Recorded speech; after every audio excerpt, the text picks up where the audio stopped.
Baseball, travel ball. Let's break it down and talk about the real world of travel ball. If you're a parent and you are participating in this event, I would recommend you do two things right away. One is sit down with your kid and ask them, how do they really feel?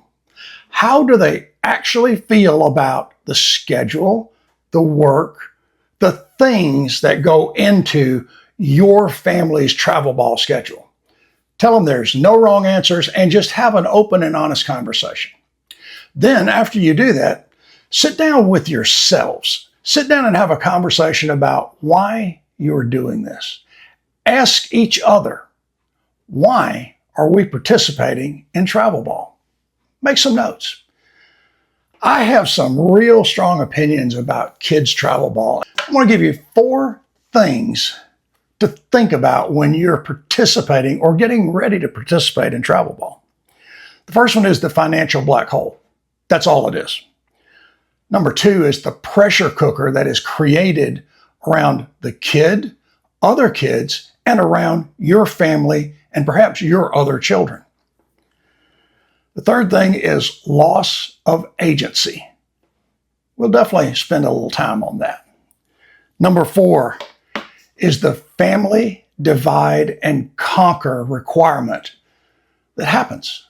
If you're going to be on a rigid travel ball schedule, life goes on elsewhere, but you're playing travel ball.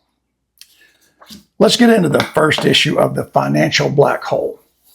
If you're going to spend, let's say, $5,000, maybe even $10,000 on hotels, meals, travel, registration, mandatory gear packages that the kids outgrow constantly, all these fees, think about what you could do with that money if you just went out and put it into an investment plan for your kid or for your family or for anything else.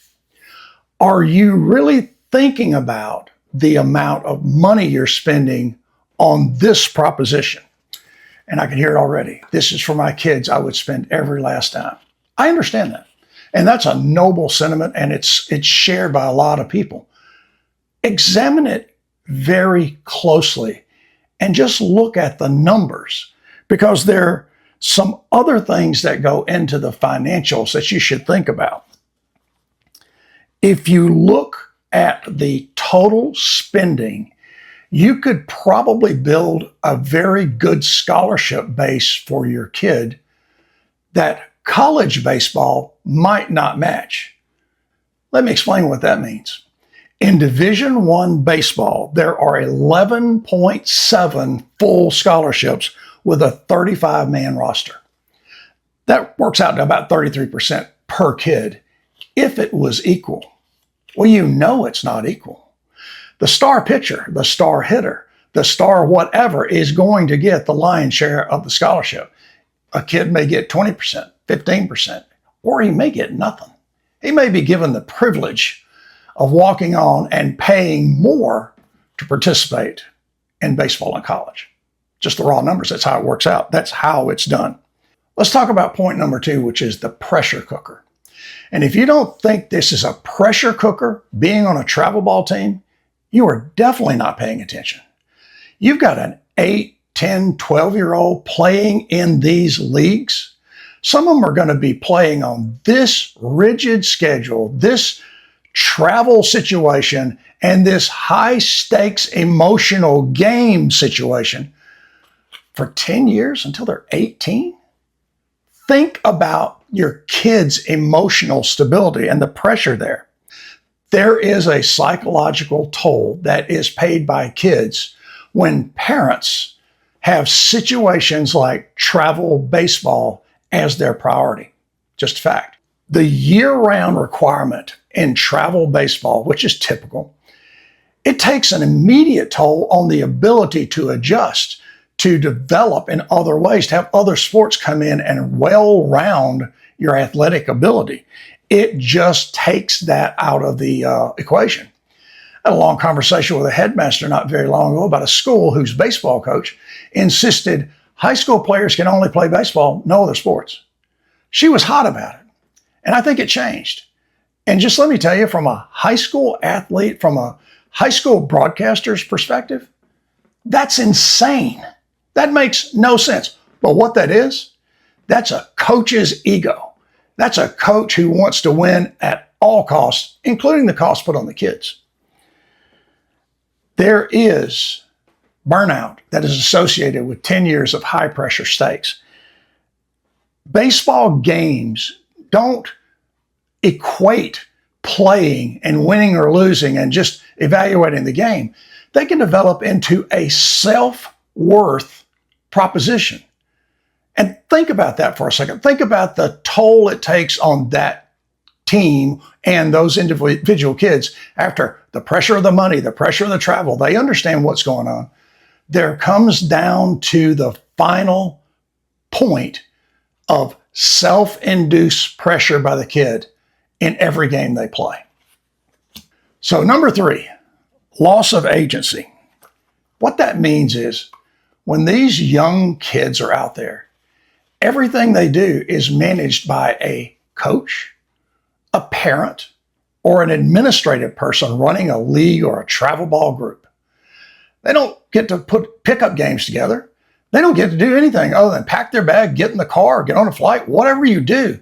They are removed from the day-to-day benefit of going out and finding a bunch of friends to play a game. See, the word is play a game, not perform in a fictional league at a very young age. The ability to organize the game and the basic love of the game, maybe it's not lost, but it is surely diminished. And I will tell you, travel ball organization versus the kids going out and finding a game, there's no comparison. Kids setting up their own games wins every time. Now the 4th thing, we talk about family.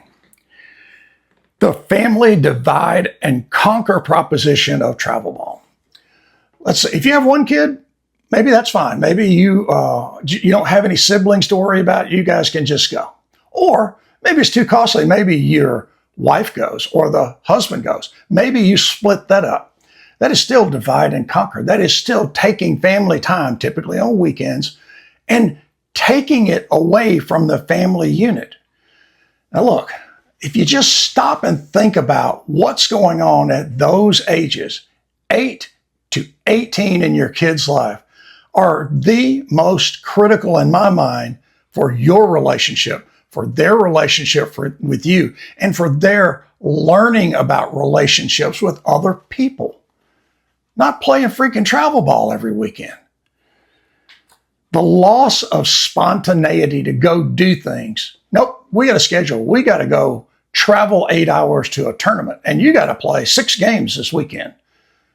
What a great thing for your family and your kids to be doing. So when you're having that conversation, early on we talked about the 2 of you sitting down and asking some questions. Ask yourself if travel ball is for you or if it's for your kid, because that's where the dividing line comes. If it's about your reliving your childhood, if it's about your driving desire to make your kid into a D1 athlete, or God forbid you have the dream of a pro athlete, travel ball is not the answer. If your kid is going to be the talent level of being a professional athlete, he's 1 in a million or she's 1 in a million. And that is going to come through way outside of travel ball. Come on, think about it for a second. You know how many limitations there are on kids ever going past the high school level to play in D1? Football, baseball, basketball, softball, any of those things. They're astronomical. You're talking about your kids' lives when they're kids. It's really important. The other thing about the loss of agency is these kids get to travel with the same people, teammates, opponents, administrators, coaches. There is a loss of outside relationships. Everything about their world is built around these teams and these units that build up the leagues.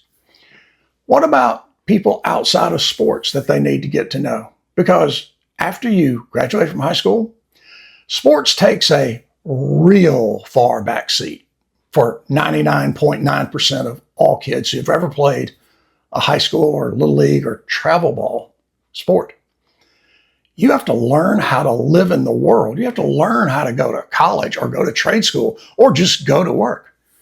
You got to learn how to interact with people. And if you don't like people who didn't play travel ball, let me tell you what, you're going to have a really, really tough time adjusting to the adult world when you graduate from high school. Make sure that your kids have relationships outside of sports. And finally, here's my take on travel ball. Travel ball is about pressure. That's the number one thing I think is wrong with it.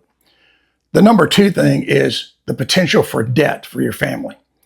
The third thing is the impact on your family and its normal operation as a unit.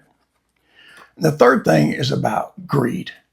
If you don't think the travel ball industrial complex is existing to take your money, I'm worried about you. If you don't understand that, you need to really sit down and have some serious conversations with a financial advisor or someone who can help you understand. These people are intent on taking your money. And that's fine. If you want to do it, it's fine. I'm not telling you can't do it. I'm just saying, think about it. The debt that it can bring is huge. But let's say you've got lots of money. Okay, you got lots of money. Debt's not an issue for you. Okay. All the other things that impact your kid will be an issue. The other thing is this. How many times have you in your life been around an athlete? Maybe it's a real superstar high school athlete. Have you ever noticed anything about them that is odd? Have you ever noticed that their personalities are a little bit, at times, awkward? Are they a little bit cocky? Are they a little bit arrogant? Because they have to be. It's an ingrained thing about that athlete who is going to go to that next level. Then when they get to that next level, that arrogance and that cockiness and that I can't be beaten has to exist to even compete on the playing field. I'll tell you a quick story about a friend of mine from college. My friend Larry was a player. He was a sophomore, and I was a freshman who had basically failed at college football. The team goes on the first road trip. Larry's on the kickoff team. He breaks his leg in two places, first play of the season. I see him in the cafeteria about a week later, and he's in a cast up to his waist, hobbling around on crutches, and I grab his tray and help him and sit down with him. And I'm like, man, I don't know what to say. I'm so sorry. I know you want to play. And he looked at me and he goes, this is my ticket out. I don't have to play. I don't have to even think about football anymore. The only reason I was here is because my dad and the pressure he puts on me and all his friends wanting me to be a college football player. That thought just stunned me. I had never considered it. Larry was a superstar. In my mind, he was a sophomore. He had made the travel team. He was a big, strong, strapping guy. His future was bright. Man, the arrow was pointing up. He hated being there. That's not to say it's everyone's opinion, because there are a lot of players who love playing college football. What about the ones who are under that pressure and living in that world that's created by someone else? If you're going to put your kids through anything that has these potential real potholes in their life road, sit down and talk to them. Sit down amongst your family as a unit and talk about this stuff. Life and family has enough challenges without us creating others through something as frivolous and as foolish as travel baseball. That's my opinion. It may not be yours. Drop your thoughts in the comments. I'd love to hear them. Till we get back together next week, I hope everybody has a fantastic week. We will see you again soon here at Sid Mickle Sports Unfiltered. Take care.